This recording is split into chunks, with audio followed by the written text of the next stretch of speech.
What is good, J-Mike Tech Talk, and today we're gonna take a look behind the tech on the brand new Puma Future 2.1 and the Puma One in leather as Puma gear up for the World Cup with not one, but two brand new boots for the biggest stage. Now I've already made a playtest on both of these, which you can see by clicking the eye on your screen up there right now, but today we're gonna dive a little deeper into the tech to actually see what's popping on the two brand new boots. Now the Puma Future 18.1 here was for me one of the biggest deals of 2017 because it introduced the brilliance of Netfit to the world of football, and the Future 2.1 actually continues a bit in that trend. It's perhaps more of a facelift than a complete revamp, but Puma has still changed quite a significant number of things on the Future here. Now the boot is still made for the player who unexpectedly really changes the game with a bit of magic, and then of course also to allow the wearer to completely customize the lacing system for the best and most personal fit. Construction-wise, Puma haven't changed all that much, but the materials have changed, and the Netfit is one of those materials where the shape and the texture of the pattern itself has been updated a little bit, from the old honeycomb-like shape we saw on the 18.1s to a more, should we call it, teardrop-shaped one on the new 2.1s here. And also, the size of the holes have actually been made smaller to give you more holes in the same area, and thus in turn give you more options, so you basically can lace the boots how you want them. Now the new Netfit shape here also means that it goes a little less deep on the toe box than it did on the old Futures, which is probably because Puma wanted to give people more options in the area where they're actually requesting them, which seems to be in the middle part of the boot. So I guess I'm probably the only one that really made good use of the Netfit system going so deep on the older Futures. I like that a lot, but I guess that's how it goes. Now speaking of the toe box here, we actually still have the Netfit texture on the entire part of the toe box, which has then been vacuum coated by a thin silicone film to keep the texture from the Netfit to give you a little bit more grip and texture on the ball. So I guess you could say that Netfit really is a multi-purpose technology. I told you it was brilliant. The biggest change though is seen on the material that sits underneath the Netfit, which is a soft, really thin textile mesh to give you a better fit and a slightly higher level of comfort. Looking back on the old Future, I mean, that's a pretty cool thing because they were already extremely comfortable straight out of the box. But the new material here feels basically like what it is. It feels a little bit more like an actual textile. It also means that it's a little bit more plush and it's a little bit thicker.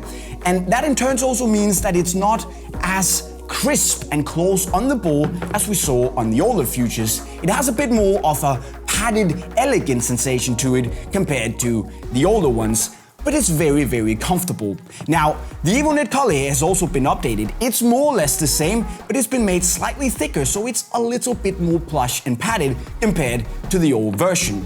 What hasn't changed though is the Soleplate. It's completely the same, which means it has really flexible forefoot, a rather stiff midfoot to give you a solid base of your movements. It's basically a very nice free range of motion to the Soleplate here. It's got conical studs to give you a nice free rotational maneuverability, and overall, it's all good in the hood.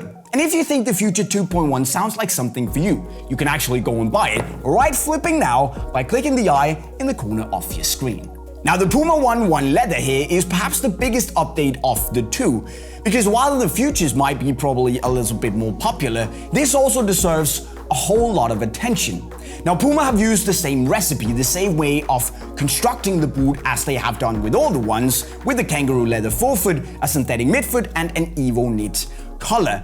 But just like on the Future 2.1s, the components have been changed quite drastically, and in the case of the one here, they've changed a lot for the better.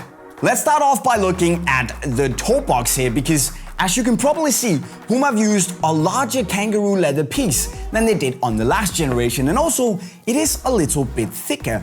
But for some reason, Puma has actually managed to keep it just as soft and pliable as it was on the Puma 18.1, which is quite something because, as you can see, it was really soft. But also, it does feel a little bit thicker, making it slightly more padded, and honestly, it kind of feels like a pair of slippers you worn for ages straight out of the box. it's very comfortable. Now what Puma also did was to equip the inside of the leather with these here 3D foam dust to give you a really dampened and textured feel on the ball. All of course in the name of the more elegant touch. Oh, and there's also one more thing, which is the fact that Puma put a ground rubber strip on the very tip of the toe box here, simply to prevent the dreaded sole separation that we saw a lot on the Puma ONE 18.1 simply because the leather was so thin. So hopefully, with a bit better durability, that is a thing of the past. Looking at the midfoot, it's once again made with a synthetic piece, and then it has a bigger and stiffer foam stripe to give you a bit more stability on the outside of the boot, which is nice because it was something I was lacking on the ONE 18.1 here.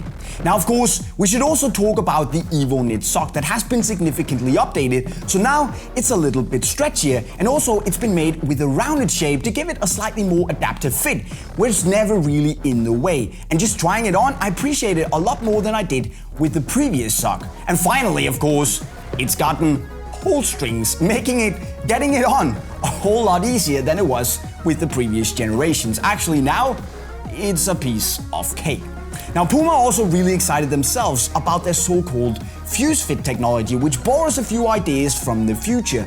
Basically, they are extra lace loops that are engineered and knitted into the sock itself, giving you a few more options on the top of the boot when it comes to lacing. So if you want a deeper lacing towards the heel to give you a bit of a better heel lock, well now at least you have the option to do so, and just trying it on, it feels pretty nice. Now looking at the Soleplate here, it's also been updated, so it's still very thin, it's very light, but it also has received an external heel counter to give you a bit better stability around the bottom part of your heel, making the One a nice hybrid between comfort and speed. On foot, you definitely feel a change with the Future, because it seems more plush and padded and really a lot more comfortable than the last generations did, which is a big achievement in itself because that was really comfortable. But I also do feel that the toe box is slightly more roomy. Now, the Netfit works as you would expect it to, which is extremely well. And although I am a little bit bummed about not having the same deep lacing options as I had on the previous generations, you still have enough options to give you the perfect fit and the lacing system that you probably want. Now, comfort-wise, as I mentioned, the boots are extremely comfortable straight out of the box, and also they're pretty wide, which is good for wide-footed people. And as I've said 1,000 times before, the evoKNIT sock here is just among the best and most comfortable on the market. And fit-wise, I found that for me, true to size is the way to go for the perfect fit. Now on the One here, Puma have stepped up a lot. The fit is relatively tight, which is good for me because I have narrow feet. It's really accommodating, and the leather toe box is so insanely good, guys. It just fits you straight out of the box. Now I did have a little bit of a worry before I put on the boots that the FUSEFIT lace holes here being placed on the elasticated part of the sock would mean that the lockdown wouldn't be as good, simply because when my foot is moving, it's slightly pulling the laces, which in turn is pulling the FUSEFIT lace loops, and not being placed on a firm surface. I was worried that it would affect the lockdown, but thankfully it doesn't really seem to be the case because the lockdown in the One is very solid. And combining that with how the collar here seamlessly sits around your foot, giving you a good freedom of motion, it's the best fitting one by far that Puma has ever made. It's gonna be pretty okay for wide feet, not as good as the Future, but if you go true to size, I honestly think that your feet are gonna thank you. So there you go, my friends, a brand new Future and a new Puma One.